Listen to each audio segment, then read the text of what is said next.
For joining this special edition of the Women Initiative Torchbearer Spotlight Series, where we will get to honor and spotlight Amber Lawyer, Deputy Chair of the Data Privacy and Cybersecurity Practice Group and Associate here at Bond, Schoeneck King. But due to the timing of this Torchbearer, we thought it was absolutely necessary to honor two torchbearers in the judiciary, Sandra Day O'Connor and Ruth Bader Ginsburg. And so before we begin with Ms. Lawyer's torchbearer, we thought we'd take a moment and just say how fortunate we are to dress the part, wear the part, and hopefully in some ways express ourselves as the torchbearers in this incredible profession of advocacy. So Justice O'Connor is obviously known as the first woman appointed to the Supreme Court, a Ronald Reagan appointee in 1981. But what many may not know or readily recall is that Justice O'Connor was a swing vote that reaffirmed Roe v. Wade, and she worked tirelessly on Supreme Court decisions to promote women's interests in two cases that protected the rights of young girls in school being harassed by their classmates. Justice O'Connor represents a pivotal torchbearer that made a path to the Supreme Court for women not only realistic, but feasible. If I may pass the torch to you, Ms. Lawyer, and Justice Ruth Bader Ginsburg. Yeah, thanks, Jessica. I'm happy to dress up on Halloween as Justice Ginsburg. As of course, everyone knows, Justice Ginsburg is one of the most prominent torchbearers for women and women's rights and freedoms. She fought for equal rights and equal protection for women under the law. She is, of course, one of the most influential Supreme Court justices, especially in dissent, with her famous dissent collars of all time. She's one of the most influential Supreme Court justices of all time. She taught women to speak up, to stand up, and to make their voice heard, and whatever that voice may be or political affiliation may be. So I'm very happy to honor Justice Ginsburg today. Thank you, Your Honor. And we're going to take a short interlude, shut our videos off, and Ms. Kim Wolf-Price is going to introduce us officially. Thank you both. I think I should have dressed up as Justice Sonia Sotomayor. I guess I missed my opportunity. Well, thank you all for joining us today for this Torchbearer Spotlight from the Bond, Schoeneck King Women's Initiative. As Jessica said, I'm Kim Wolf-Price. I'm the Attorney Professional Development and Diversity Officer here at Bond, Schoeneck King. On behalf of Jennifer Bowl, Chair of the Women's Initiative at Bond, I want to extend thanks to everyone for tuning into this program and to tell you a bit about the Bond Women's Initiative. The Women's Initiative is an integral part of the professional development of women attorneys at Bond, Schoeneck King. The group, which consists of all women attorneys at the firm, is a way for Bond's attorneys to come together to learn about issues pertinent to law practice and professional development. Topics range from discussions on client service to business development and personal success, as well as group retreats, book clubs, and social hours. The teams that come together to plan the programs and events of the Bond Women's Initiative form tremendous bonds and never shy away from topics which are critical to the success of women in law firms, no matter their background or additional identities. And that is how the Torchbearer Spotlight series came to be. It is through those discussions, collegiality, and the work of the Bond Women's Initiative Committee that the Torchbearer Spotlight series began. They recognized the significant contributions of the women of Bond. And the committee decided it was time to shine a light on the talented, interesting, and notable group of women attorneys at the firm. The spotlight focuses on women attorneys formerly or currently at Bond in all stages of their careers. The Torchbearer Spotlight showcases the many, many ways Bond women lead and inspire others in their law practice, their private life, their community, civic service, and educational experiences. These spotlights are intentionally a dialogue between colleagues, and you are invited to listen in to that conversation. Bond women light the way, and we want to not only applaud and honor those efforts, but we also want to let you get to know them so they can inspire you as they inspire us. I'm excited that Amber Lawyer is our Torchbearer Spotlight today.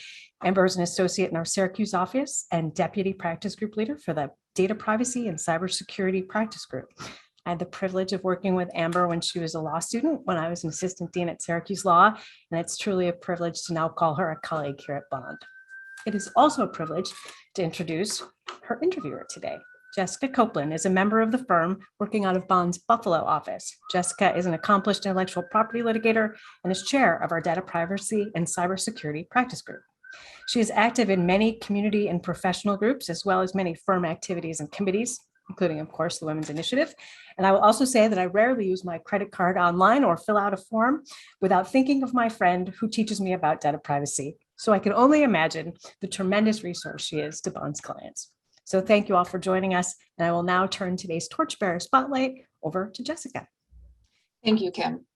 And thank you for indulging the Halloween moment, Amber. I truly appreciate it. And I couldn't think of a better duo to start your Torchbearer with.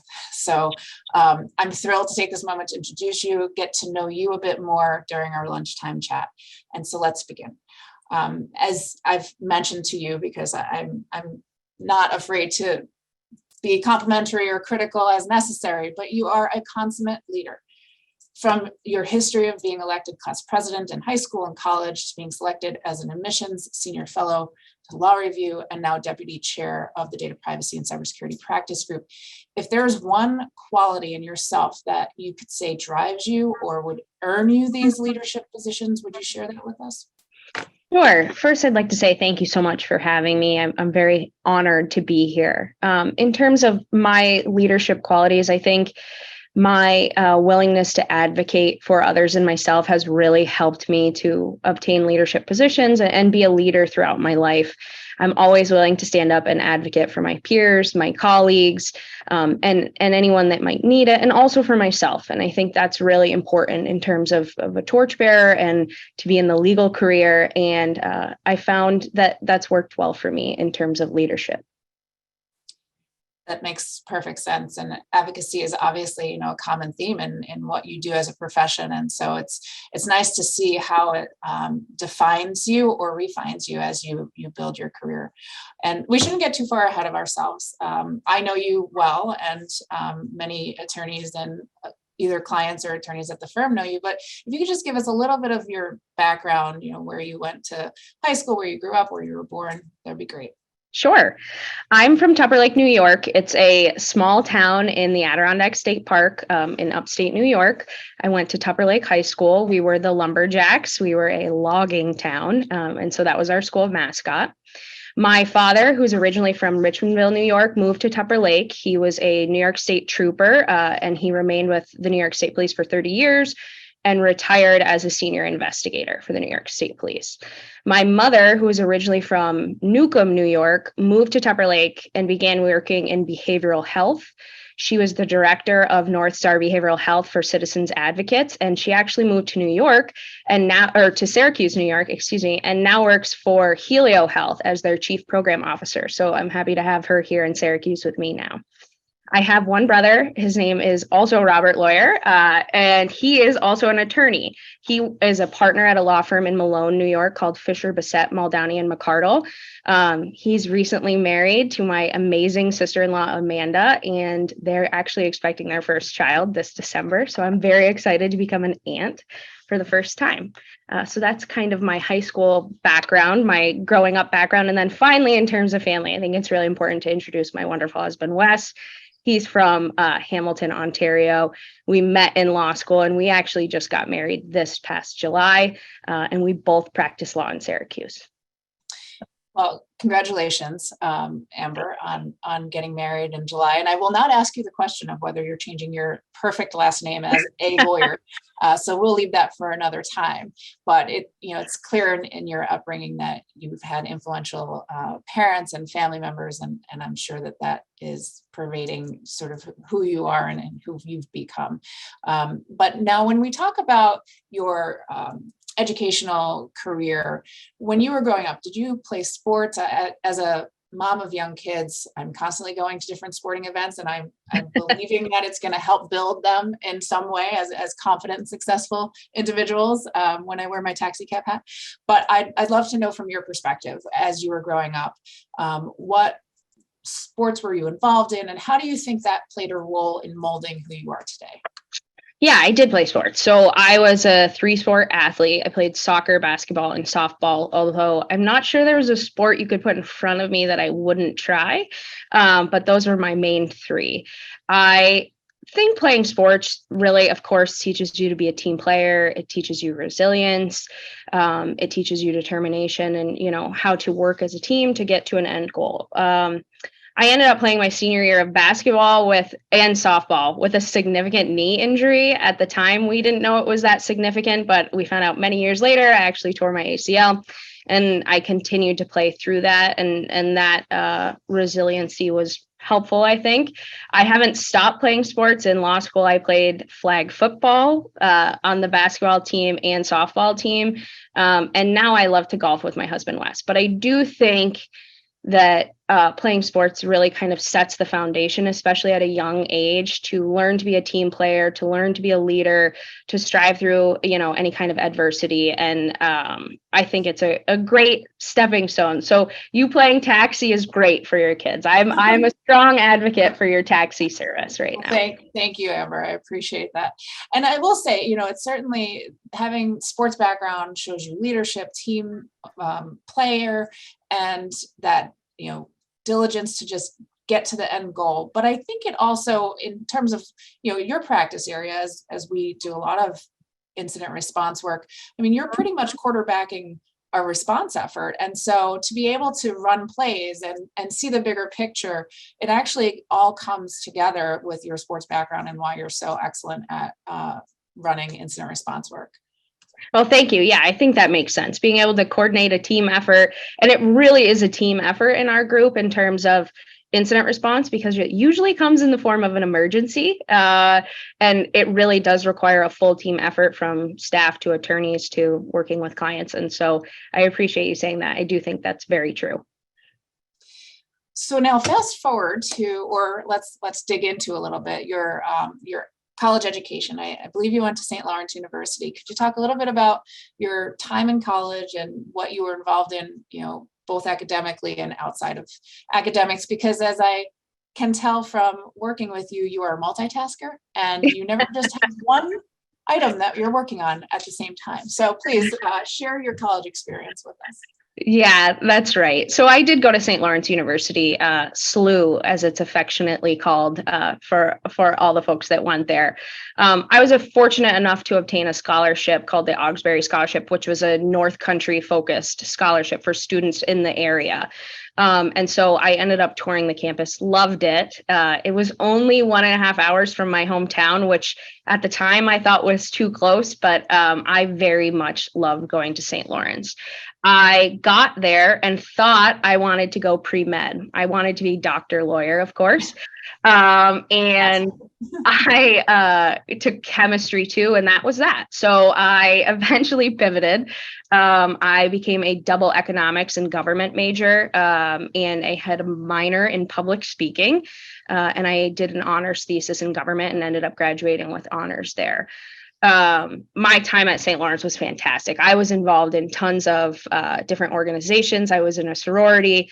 I was in Leadership Honor Society, Economics Honor Society, Government Honor Society, and I made such unbelievable friends and connections. And I think even Kim will admit that the St. Lawrence alumni group is pretty strong here at Bond, and we're willing to assist if anyone wants to go to St. Lawrence. And we're currently advocating to get Kim to have her son go to SLU.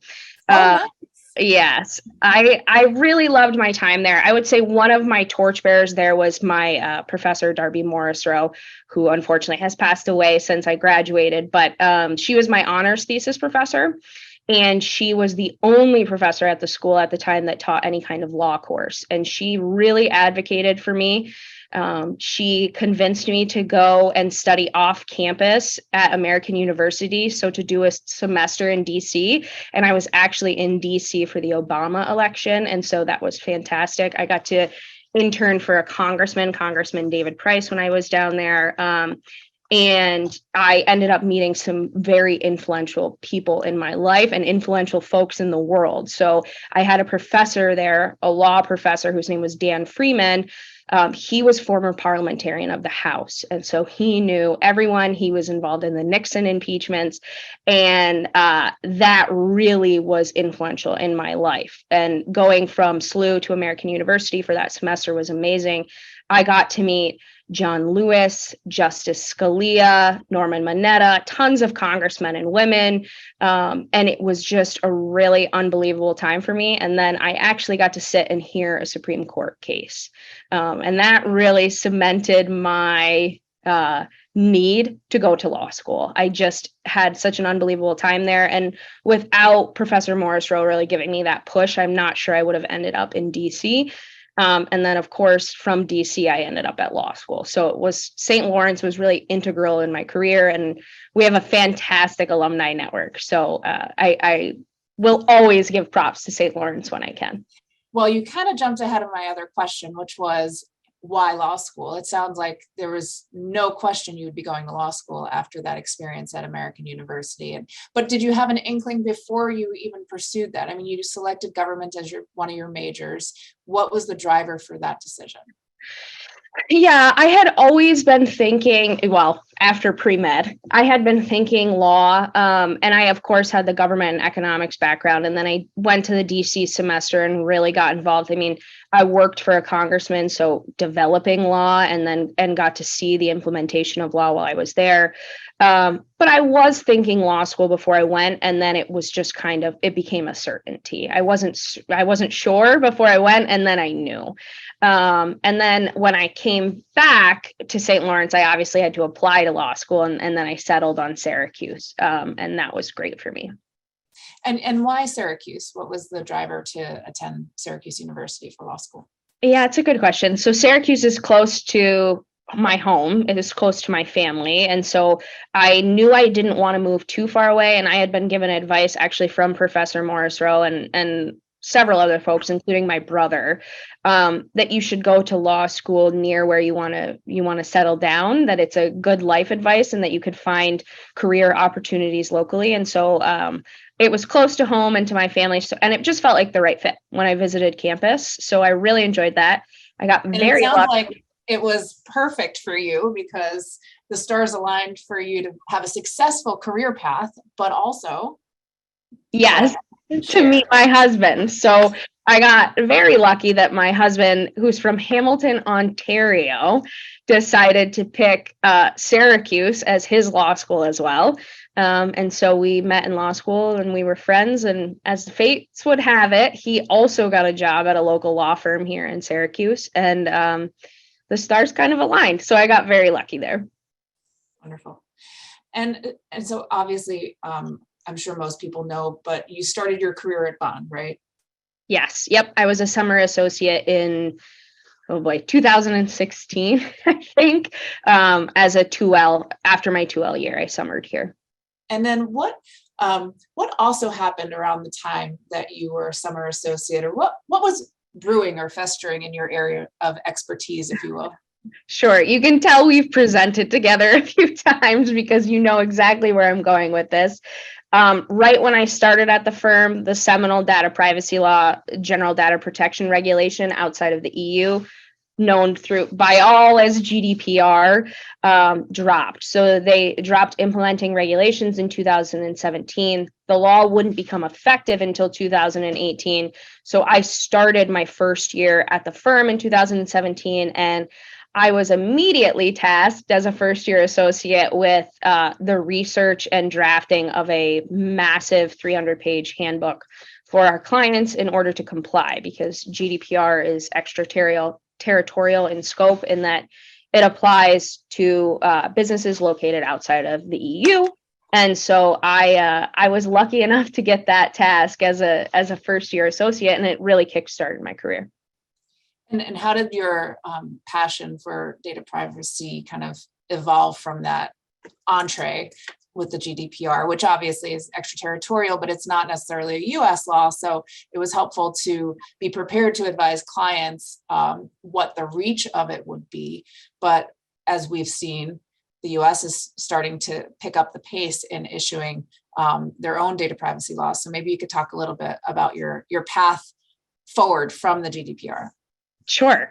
So I had started as a general corporate associate, and then of course had that singularly focused privacy assignment, and then the legal market exploded in terms of data privacy and cybersecurity.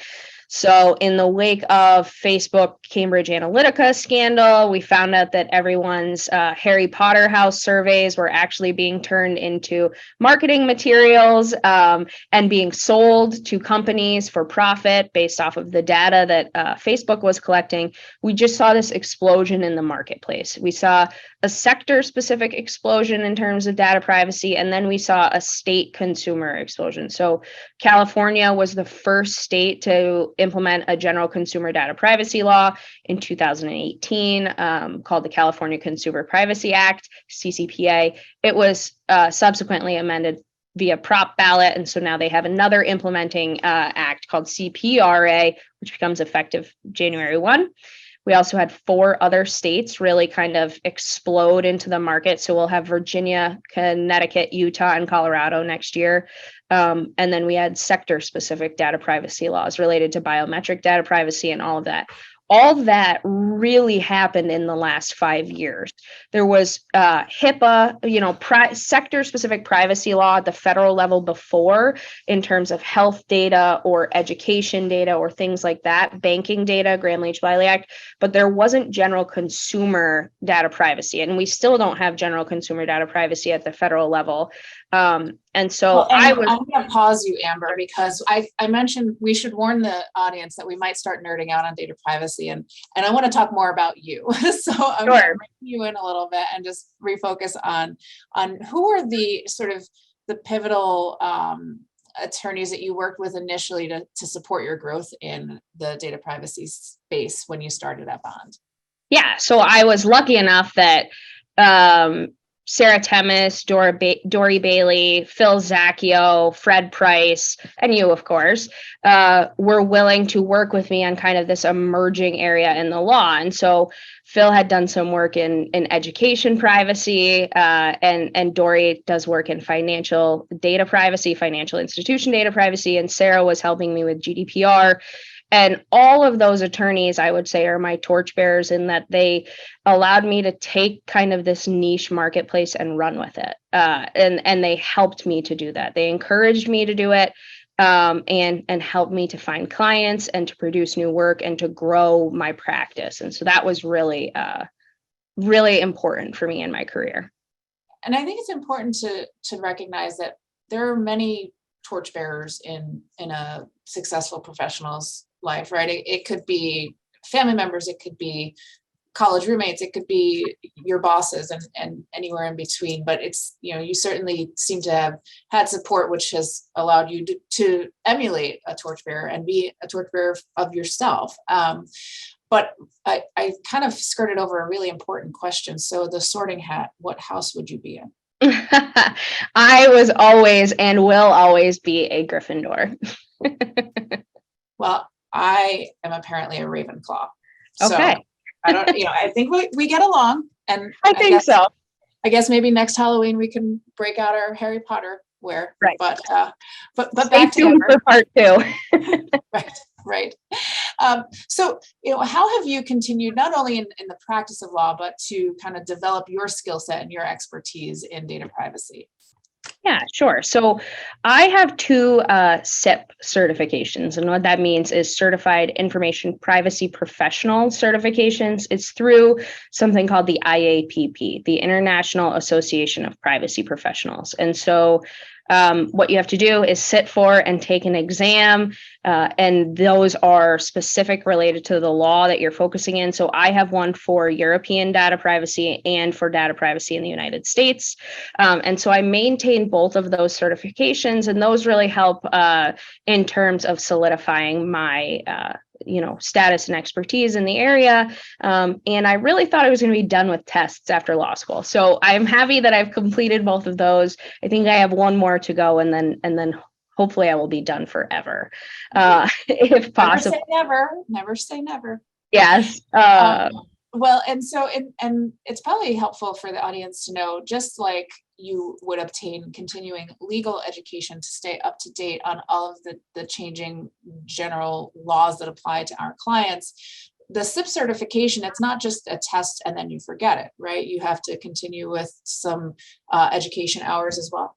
That's right. So you have to maintain continuing the same as you need to as an attorney, continuing legal education hours. You have to have continuing privacy education hours. So you're expected to maintain 20 hours per year in continuing privacy education, and those do not cross over. So it's not a CLE and a CPE. You need to maintain those on top of, which is good because the marketplace changes daily. So you need to stay on top of it in order to kind of stay in the game. Fair. But now that New York is requiring a CLE on privacy, maybe there'll be some overlap in our future. It's still That's early. right. I hope so. And as I mentioned earlier, you actually never have just one hat that you're wearing. So you are obviously a very busy associate with Von Schoeneck King, but can you talk about the other hats that you are wearing or have worn as an attorney currently? Sure. So I currently work part-time in-house as in-house counsel for Paychecks Inc. In what's called a secondment. So I work for them part-time and I advise them on cybersecurity and data privacy, of course. And so that is one of my biggest hats that I'm wearing right now, is helping out at Paychecks. I also am deputy chair of the practice group, as we talked about. I sit on the firm's privacy and security committee as well, with several of the firm administrators, as well as other attorneys and staff members.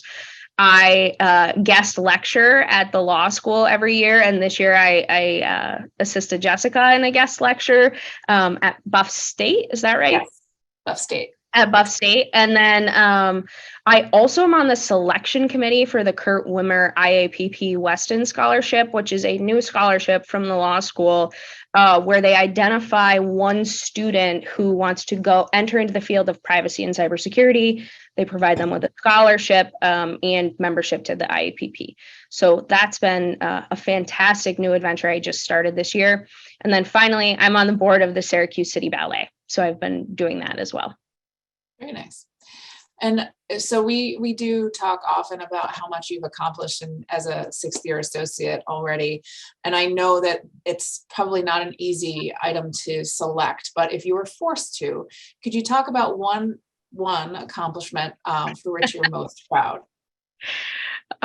Sure. So I would say becoming deputy chair of the cybersecurity and data privacy practice group. As I understand it, it's very rare for an associate to be selected as a deputy chair. And it's been obviously integral into my practice and for me to help build the practice at the firm. I was the first full-time cybersecurity and data privacy attorney at the firm before it was really kind of a part-time practice. And so I'm happy now as deputy chair to kind of take up that mantle and to help grow and support others who are interested in the legal area and want to join our practice group. Well, I certainly appreciate you working with me, and deputy chair or chairing together is really what I like to say, because it is an exciting practice group to continue to build. So thank you for all of the work that you put into it. Well, and now we should really spend a little bit more time on this notion of torchbearer. And we typically do like to ask the honorees, what does the term torchbearer mean to you? Sure. Well, first, thank you so much for considering me a torchbearer and for conducting this interview. I'm not sure I consider myself one, but I'm very humbled and honored to be sitting here for the interview. Just to be included with the people who have been torchbearers before me is an absolute honor, and I very much appreciate it. I think being a torchbearer is to light the path for others.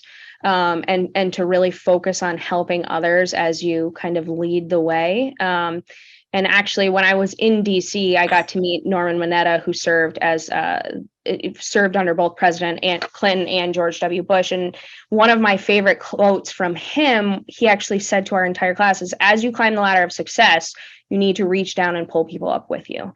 And I think that's exactly what a torchbearer is: to light the way, to lend a helping hand, to pull others up with you as you succeed.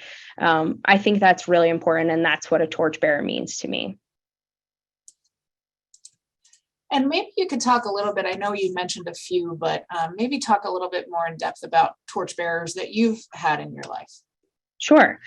I think it's really important that the firm recognize these individuals. I've actually been lucky enough that several of the past torchbearers have also been torchbearers for me. So Ginny Robbins, who was the previous torchbearer before this one, she actually helped to get me my board position on the Syracuse City Ballet. So she was the first president of the Syracuse City Ballet, and now I'm a board member and the secretary. And so that was very helpful for me. Very nice of her to do that for me. And so she was a torchbearer for me.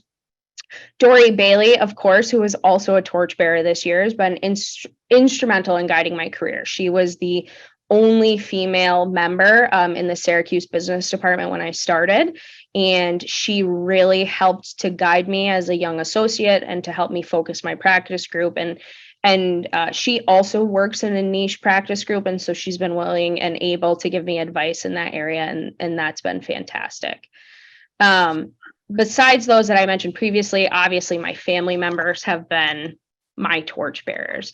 My mom and dad were extremely dedicated and hardworking in their jobs. They both had, my dad is retired and my mom has currently leadership roles in their jobs. And I think they taught me to stay the course and to work hard, but they also taught me that it's really important to protect those around you, and to bring to help others in your career, and to grow with you.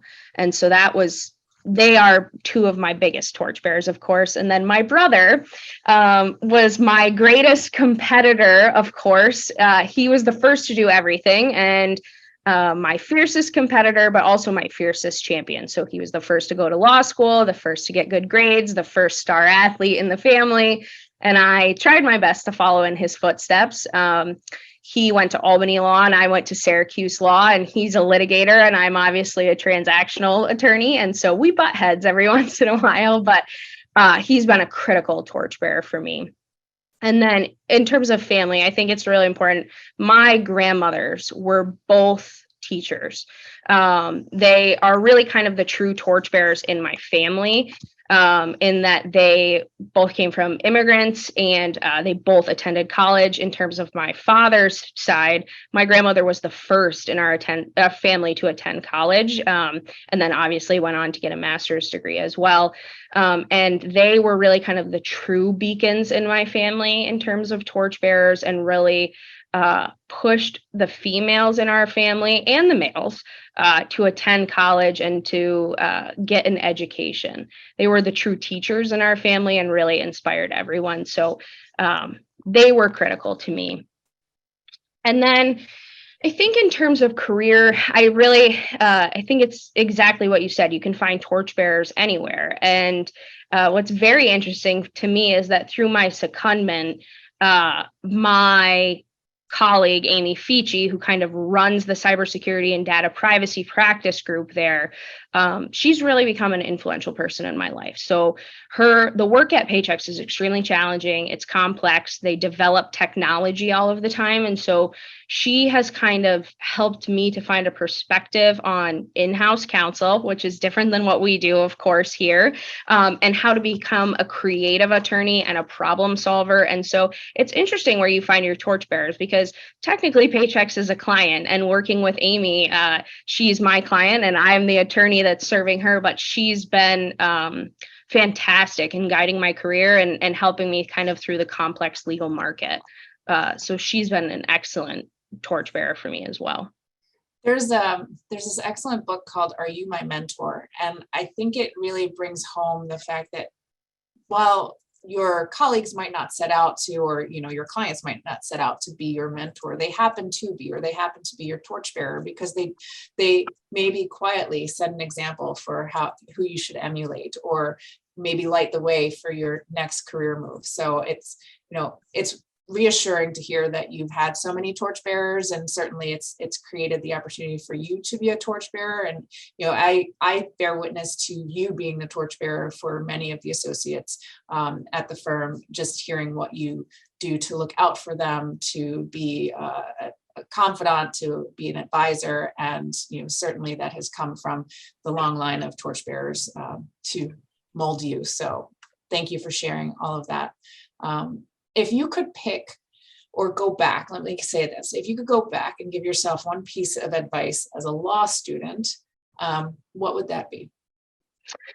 Well, you've heard me say this before, because we talk to prospective attorneys all the time, but I think it's to be a lifetime learner and to be willing to get into the mud. So be willing to learn throughout your career, to pivot, to change, to constantly evolve, and not to get kind of stuck in one area, or be willing to step up to the challenge, and kind of get in the mud. And so I love this quote. It's kind of a family quote. It's the man in the arena quote from Theodore Roosevelt. And I kind of live my life by that, which is that it's not the critic who counts, the folks that are on the sideline. It's the doer of deeds, the women that are actually in the arena, who are taking the risks, who are not sitting on the sidelines, who risk victory or defeat at all times. That's kind of, the advice I would give, is to not sit on the sidelines of your life, especially as a female attorney, as a women torchbearer, to be willing to get in the mud, to be a lifetime learner, and to just keep going for it, even if you risk failure. And the risk of failure is better than being the critic on the sidelines. So that would be my bit of advice. Certainly, and actually that hits home, because one piece of advice growing up that my father actually shared with me, it was early on, when I was just really enjoying math, because I'm a math nerd, and he would say, math is not a spectator sport. And as I evolved and started to get more engaged in education and the law and the practice of law, the law is not a spectator sport, and mentorship is not a spectator sport. And you really have to be in the arena. You have to be working at it. You have to be playing the game, not cheering for the game. So it is really an important notion to kind of depart on. Well, I really want to thank you. We had a wonderful conversation this afternoon. As we've talked about this before, you and I could probably go on for hours and talk a little bit more about all the new laws emerging, but we'll save that for another day. But thank you for taking the time today to share your story, and providing some really great advice. Thank you for all that you've done for the profession, for young women in the profession, for our firm, and each lawyer that you've bore a torch for. And thank you to the audience for spending your lunchtime with Amber and I. It's a true pleasure. And please be on the lookout for our next episode in this Torchbearer series. Thank you. Thanks, Jessica.